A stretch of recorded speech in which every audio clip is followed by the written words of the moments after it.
Hi, I'm John Byrne with Poets and Quants. Welcome to Wake Forest University, the School of Business. We're going to go in and talk to the senior leadership of the school about the academic programs, the culture and climate of the place, and what makes Wake Forest special in business education. Come and join me.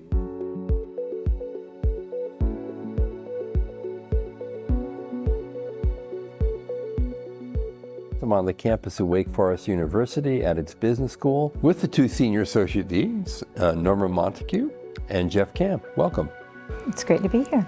You have a magnificent building here. It's only 10 years old. It's modern in every way. It's incredibly comfortable. I mean, you call your lobby the living room because it has living room furniture in it, and I can see the students and the faculty both are very comfortable in that space, and they meet together there, which is also unusual because, you know, at most schools, the faculty have their own lounge and they're separated in a way that I understand why that might be so, but at the same time, the intimacy of this school with the faculty and the students and the space to make that connection happen is special.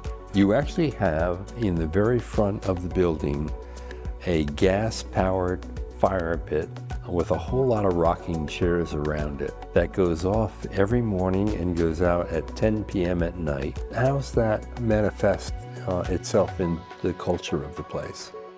Everybody knows the fire pit.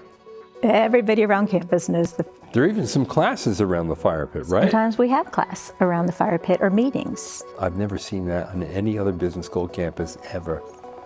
Anywhere in the world, because I've been to most of them. And we are in Winston-Salem, North Carolina. What's the community here like? I love Winston-Salem. It has all the resources, but it still has a small town feel. So you can find so many different restaurants, different cuisines that appeal to our students too, as we draw students from all over the world. It's a very artsy town.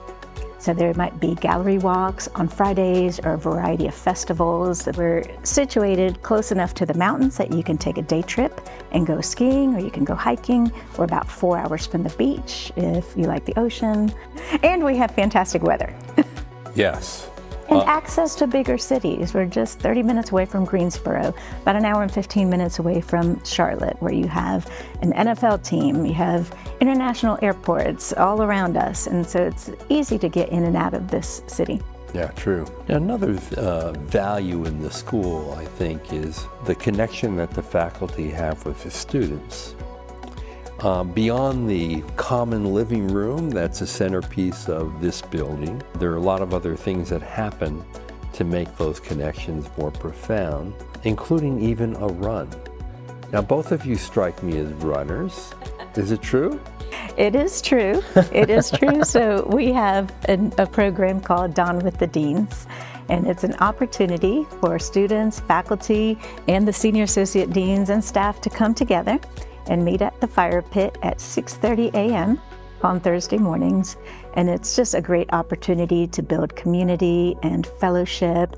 There's no rules. We don't have any scheduled agendas. It's just an opportunity for collaboration, interaction, fellowship, and it just helps to build those bonds that we talked about between students, faculty, staff, etc.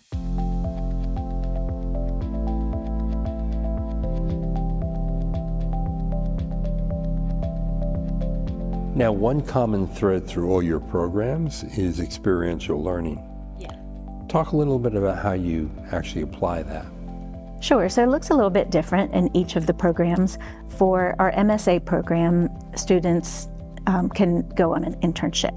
So they're out working with different firms and companies, gaining that hands-on experience. For the pre-experience programs, we have the graduate consulting projects or the practicums. And again, that's where we bring real business problems to the students, and they get to work with clients throughout the year. Now, how does that add to the learning journey? There's nothing more effective than hands-on learning. So we can teach students theories and principles, but until they actually apply it, it's those messy, ambiguous, uncertain experiences that really help students to learn the material. Jeff, how welcoming is it for someone who maybe comes here from another part of the country, another part of the world? very welcoming. I mean, there's a saying that we're the friendliest campus, and it really is true. If you're walking around campus, people will stop and say, can I help you find something? Or, it just, I don't know if it's a function of our size or Southern hospitality. Yeah. It's not just the campus, the city itself is that way as well.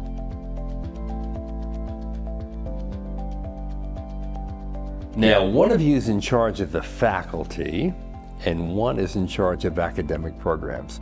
Jeff raised his hand as if he's the guilty one for the faculty. Exactly.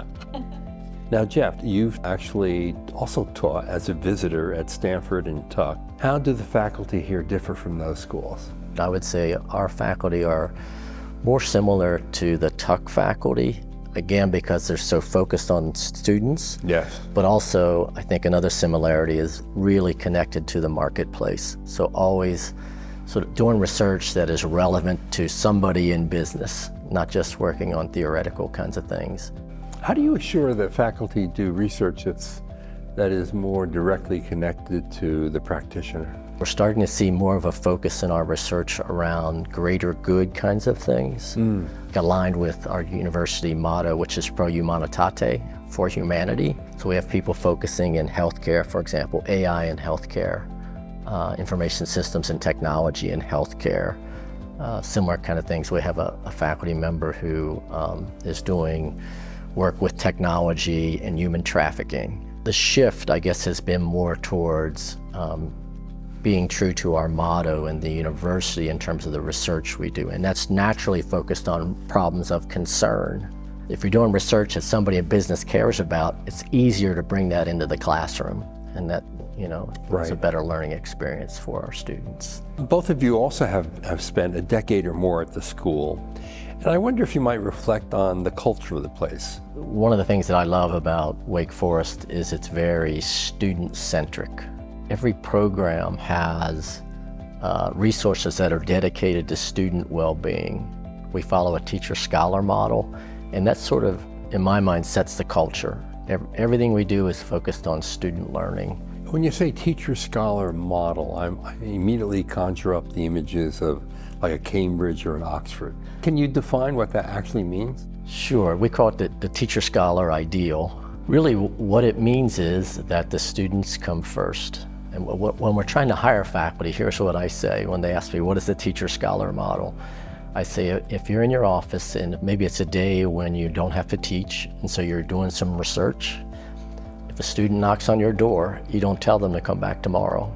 You invite them in and you sit down with them and you address whatever issues that need to be addressed. So student comes first. At the same time, we want to be on the forefront of our field as faculty, and so the scholarship has to be there, and we have rigorous standards there as well. So it's really an environment where we're here for the students, and we're here to make sure they have the most relevant information and learning that they can get before they go out into the world. So. Yeah. Now, if you're a professor here, I understand you choose a path. You can choose a research path, a teaching path, or a balanced path, is that right? We have 4 paths. We just revised our model last year. It goes from research intensive, research focused, teaching intensive. And so, yeah, how much teaching versus research versus service you do differs by the pathway that you choose. That sounds more unusual for a business school, is it? I think the flexibility our model has is it's more flexible than any that I've seen before.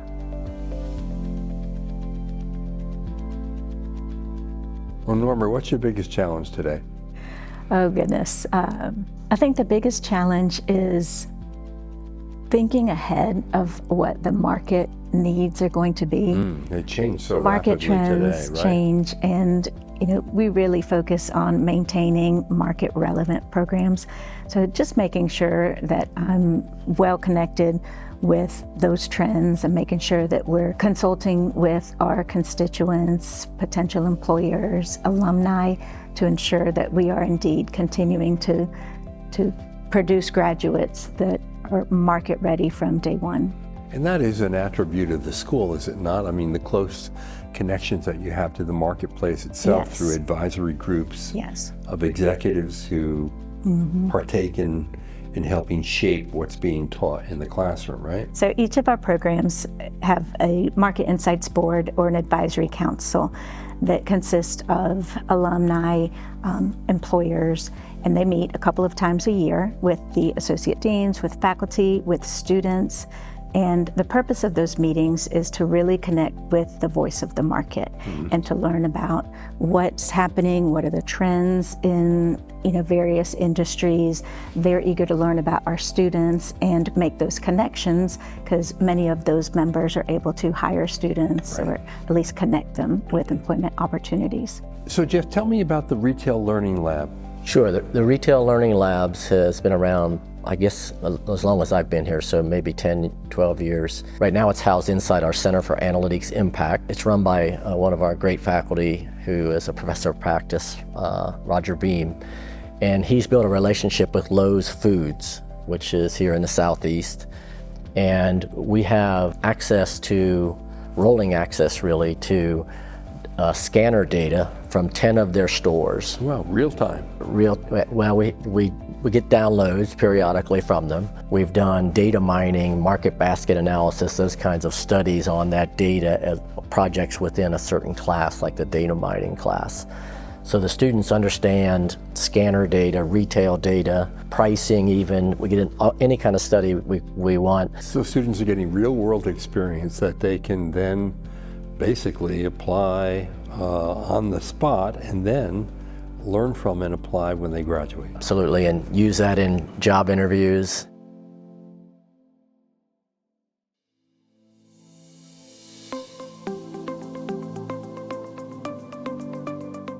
Now, Norma, you're in charge of academic programs, and you have a really nice portfolio of STEM designated master's degrees. One of the most popular is the degree that actually Jeff had founded, the Master's in Business Analytics. Talk a little bit about that program. Sure. So that program is a 10-month program, and it's lockstep and team-based. So students go through all of the courses together, really learn with each other and from each other throughout. Which really builds connections among the students and the faculty if you're going through it course by course. Very much, yes. So I'm sure Jeff can speak to that experience, having taught in the program. What do you learn in that program? We talk about the program when we market it to students. If we go back to, my charge when I came was to start a technical program inside a business school, inside a liberal arts university. So how do we leverage who we are in the program? And so we try to focus on what we call the bookends of the analytics process. You go from defining the problem, you do all the stuff in the middle, which I call the fun stuff, all the analytics, and then you make a recommendation. So we're really focused on decision making more so than data by itself. In the middle, we teach all the methodology. So you learn to code, you learn about data mining, machine learning, all those things. Now generative AI is being put into the program. But at the end of the day, the strength of our program really is the ability to define a problem and the ability to influence with your results. The methodology is solid, it's rigorous, but it's not math for math's sake. It's all about how do we take this toolkit, if you will, to help somebody make a smarter decision. But the real learning there, it's very experiential. We have experiential learning in some of our other programs as well, but very experiential, hands-on. The projects that I really like, and this happens more frequently than people think, when somebody from industry comes and they say, here's our problem and here's the data, and there's no way you can solve that problem with that data, and they have to live that and figure out what data they really need. And repeatedly, alumni say that's the real gem of the program. And the demand for these students is exceptionally high, right? It's still high. It's been high since we started. I think we're in year 8, but it's still high. I always say, which company is going to stop collecting data and try to use it? Nobody anytime soon. Right, yeah. Exactly. AI is shaking things up for sure. And you see that as a productivity tool, not as a job killer. Absolutely. Yeah. In fact, the whole premise, one of the, premises of the bookend model, define the problem, communicate the results, is all that middle piece is eventually going to be automated. One of my colleagues calls the bookends non-automatable skills, defining the problem, influencing with the results. I don't see it as a threat. Yeah. And Norma, your most popular master's degree in your portfolio is your master's in accounting, right? And the school is known for that. So what's that program like? So in that program, it's a very rigorous program, as are all of our Longer than 10 pre-experience. months. Well, it depends. We have a 2-semester option and a 3-semester option. For the MSA program, students can come from any undergraduate major. Those that have an accounting will typically pursue the 2-semester option, and non-accounting majors have a little bit more foundational coursework to complete, and they pursue a 3-semester option. But we have 3 different tracks that students can pursue: assurance services, tax, and financial and market transactions. We have achieved the #1 pass rate more than any other school in 20 plus years. So it really is a high quality program, yes. Now, you are an accountant by training and by practice, and you've taught accounting for most of your academic career. Why should anyone want to be an accountant?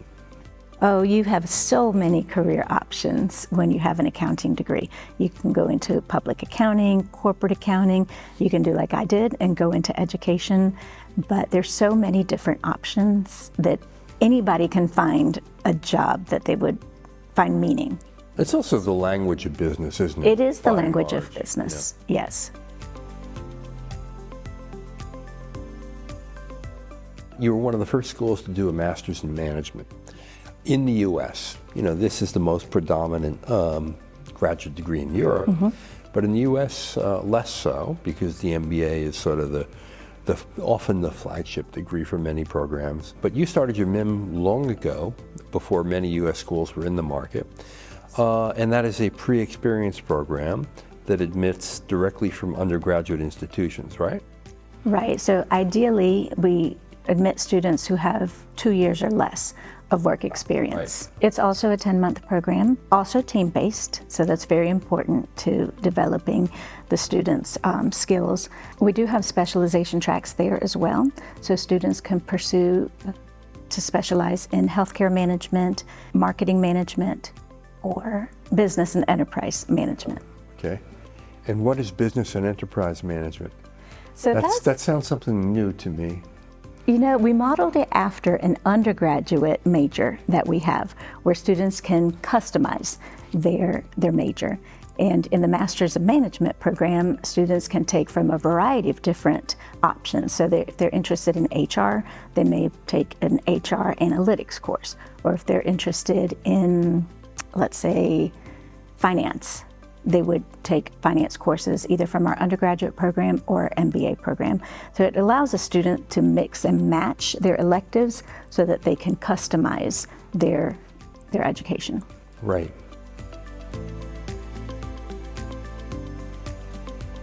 Yes, you're a professional MBA, Yes. which comes in 3 iterations: in person, hybrid, and online. Yes. And you deliver the in-person sessions in both Charlotte and Winston-Salem. That is correct. Right. You find more people are opting for the flexibility of a hybrid format? They are. So what we're learning is that students really want to personalize their experience, not only, as I mentioned, with regards to the coursework that they pursue, but also with the format through which they consume or participate in their learning experience. But we're seeing an increase in interest for those hybrid options. That's great.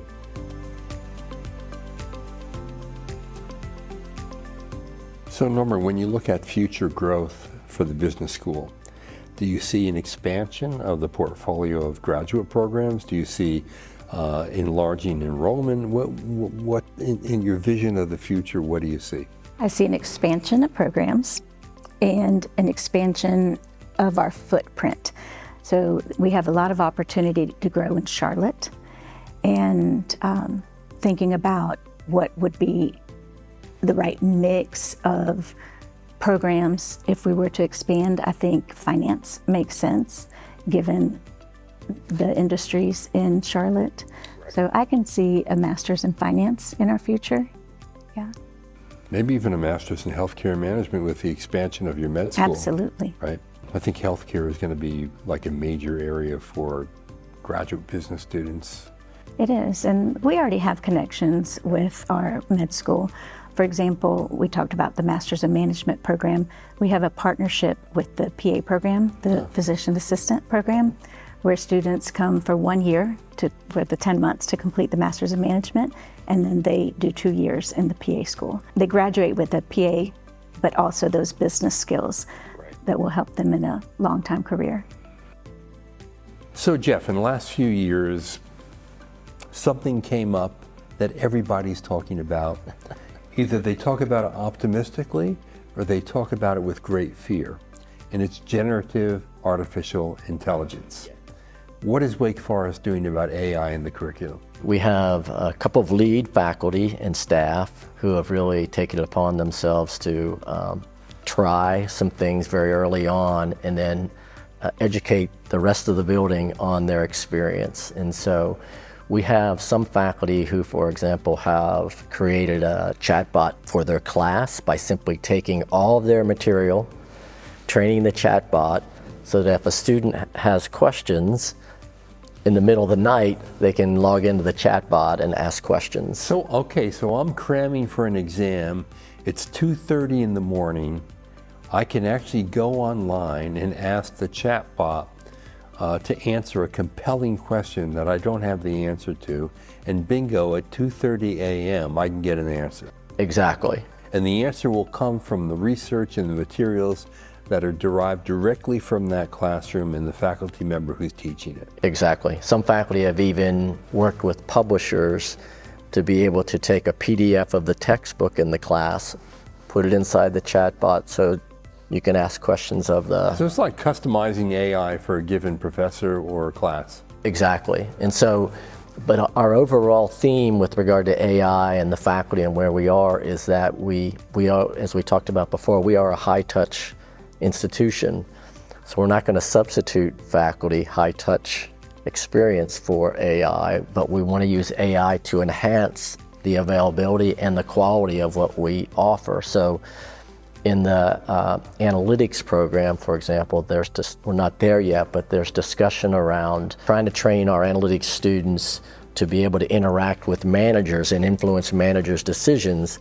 Can we have 3 chatbots?